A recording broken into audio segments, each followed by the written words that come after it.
If your partner dies for the next 3 years, you can actually claim their ISA allowance. So even if you use a general investment account, there are also the ways to invest tax efficiently, like an investment bond. Now, my question to you is, how much can you then put into your SIPP if you are looking to maximize that allowance? What if you've already used up your entire 60K? What can you do? Then there's a rule called the carry forward.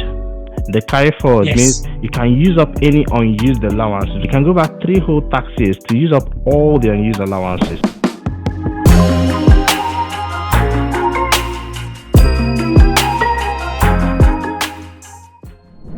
Just a couple of quick questions. I saw some financial planner last week because I was just talking about investments and things and what to do. And I was talking about SIPP SIPPs.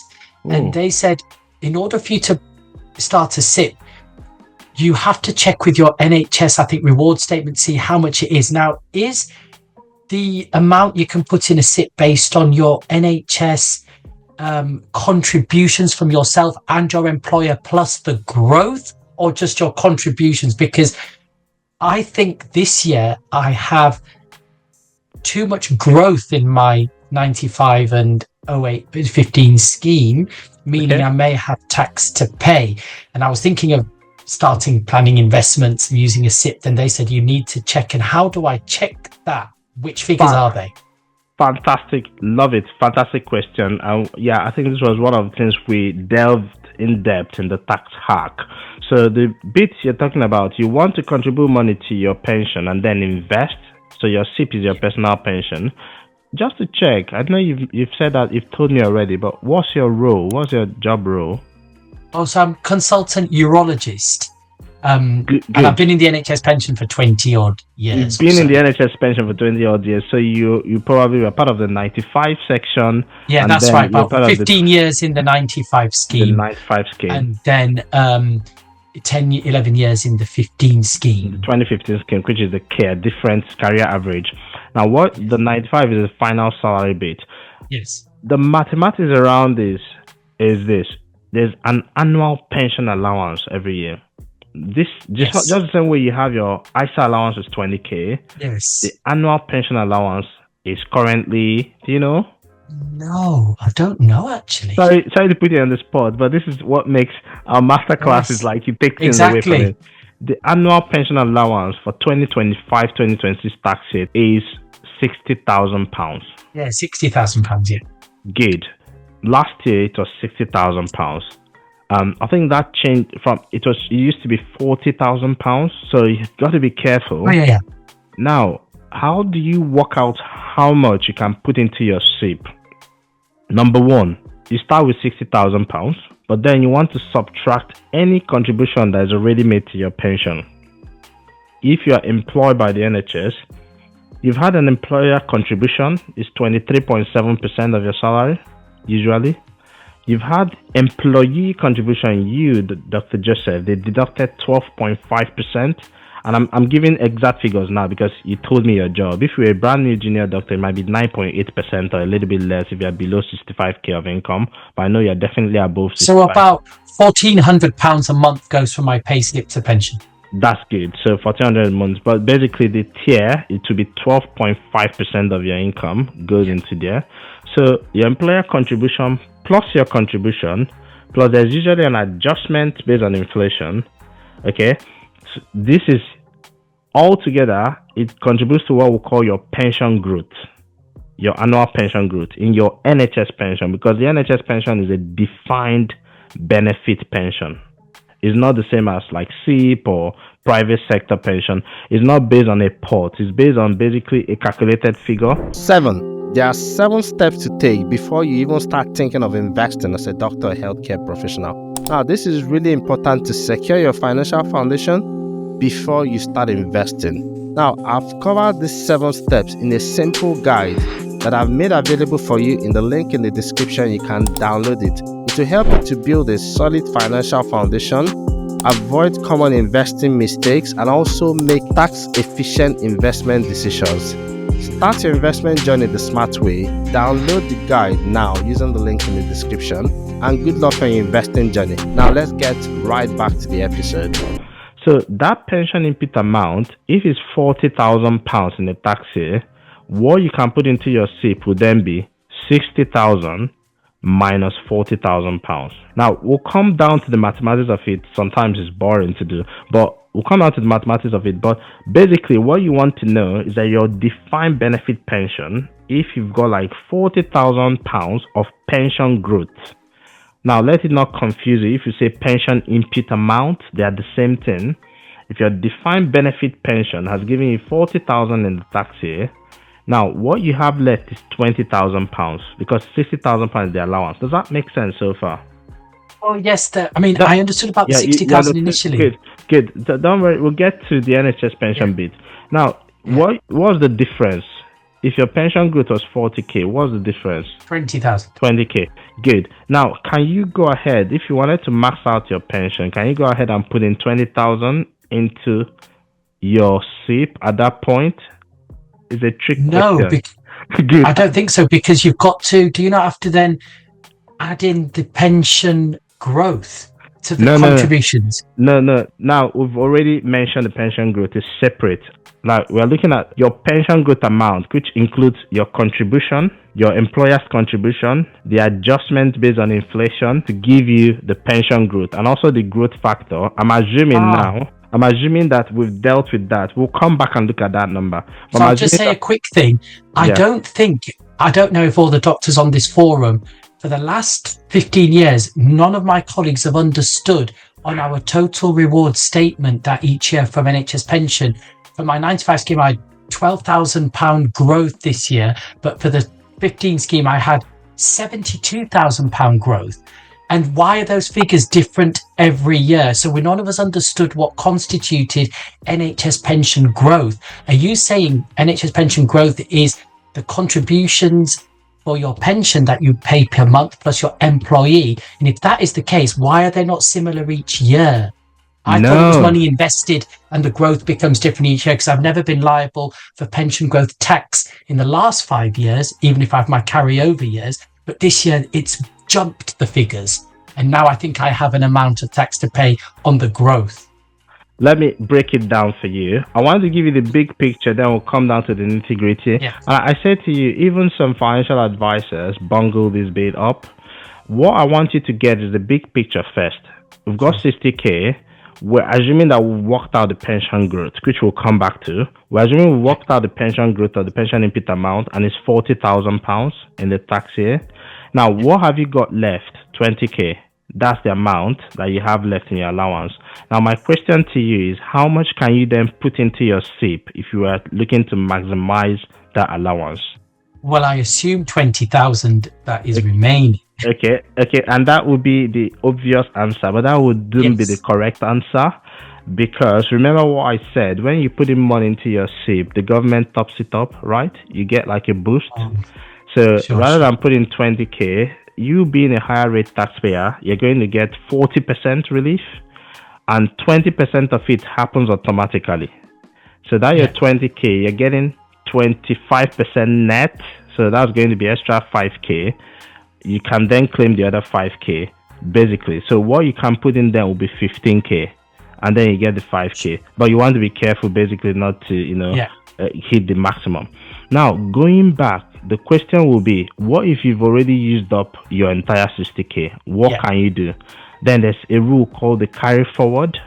The carry forward means you can use up any unused allowances, because I bet last year you probably haven't used up all your allowances. Out of 60k, you can use up those unused allowances, and you can go back 3 years. Thank you. You can go back 3 whole tax years to use up all the unused allowances. And when you use up those unused allowances, usually you use the current tax year, and then you go back to the oldest tax year, the one that you're about to lose, because by April 6th, you lose it. That is basically this in a nutshell. Now, the biggest stumbling block people worry about is, how do I work out my pension growth? How do I work out my pension input amount?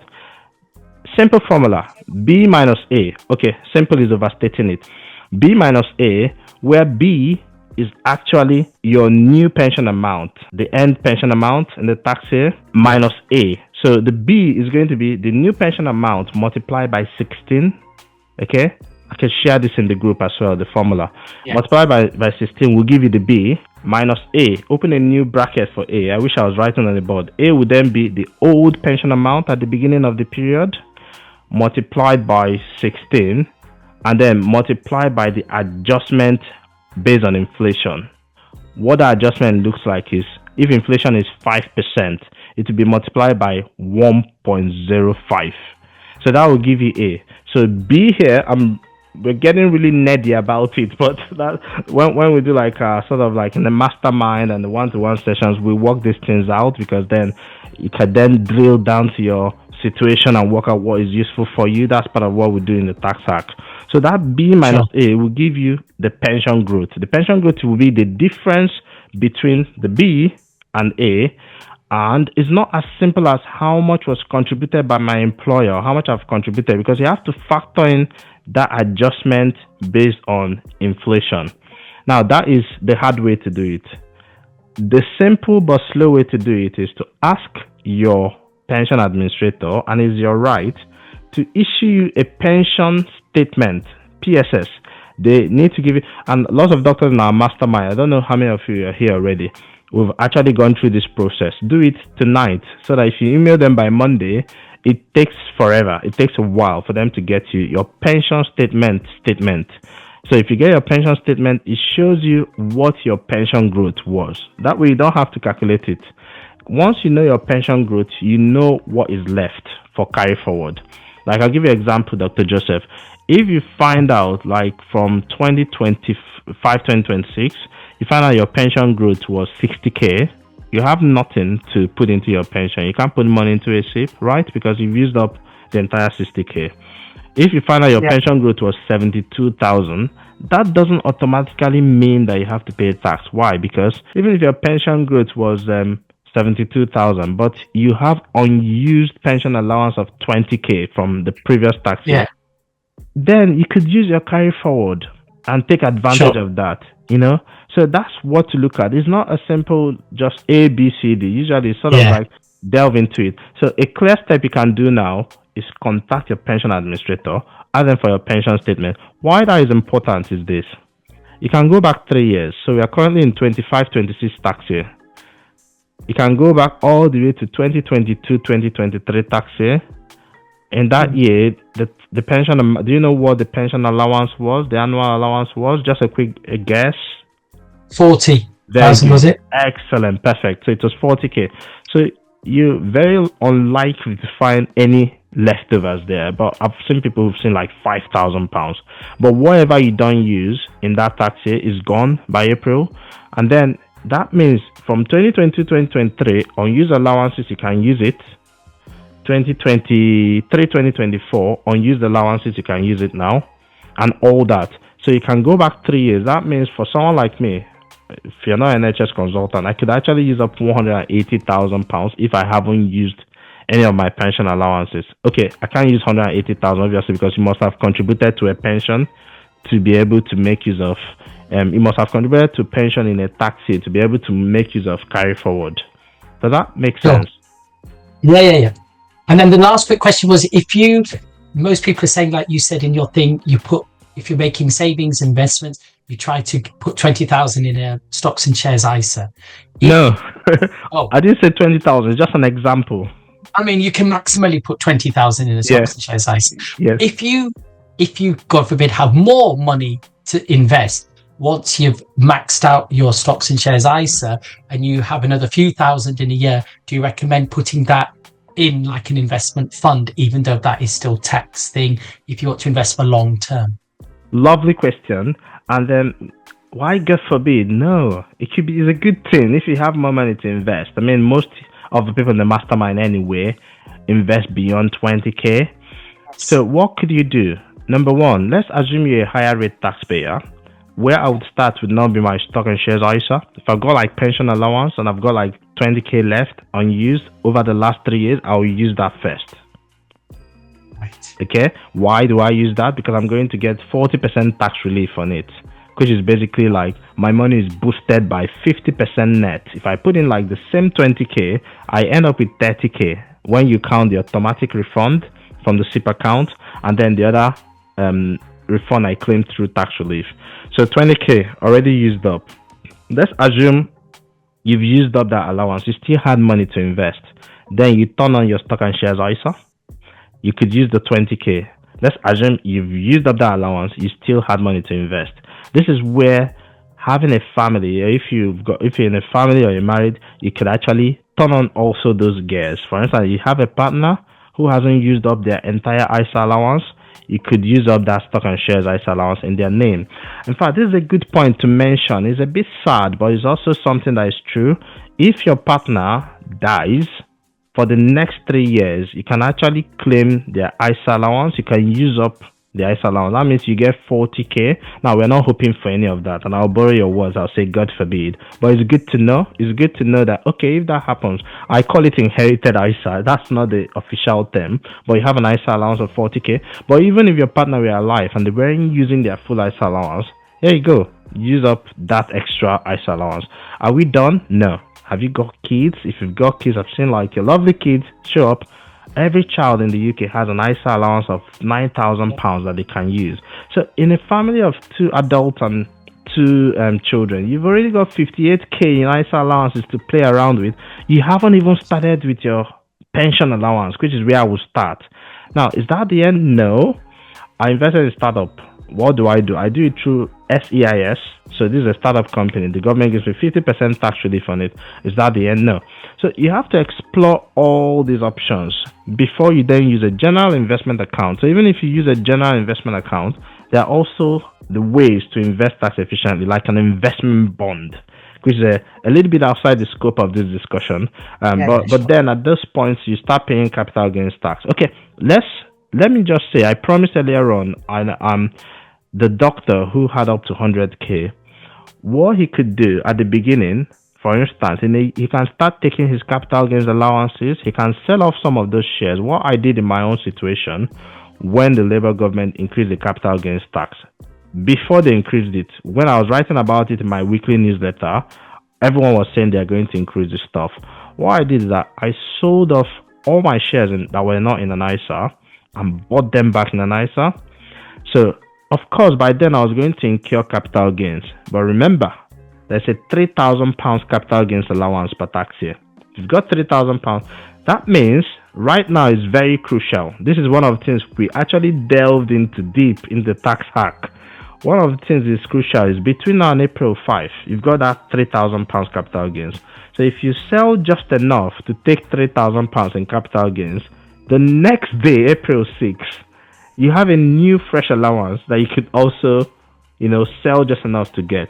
So these are multiple options, but it's a tax efficiency hierarchy. I see a lot of people investing 20,000, 30,000 in a regular account. They haven't used up all their ISA allowances. Why? Not because they're not smart, but nobody has ever highlighted it or pointed it out that clearly for them.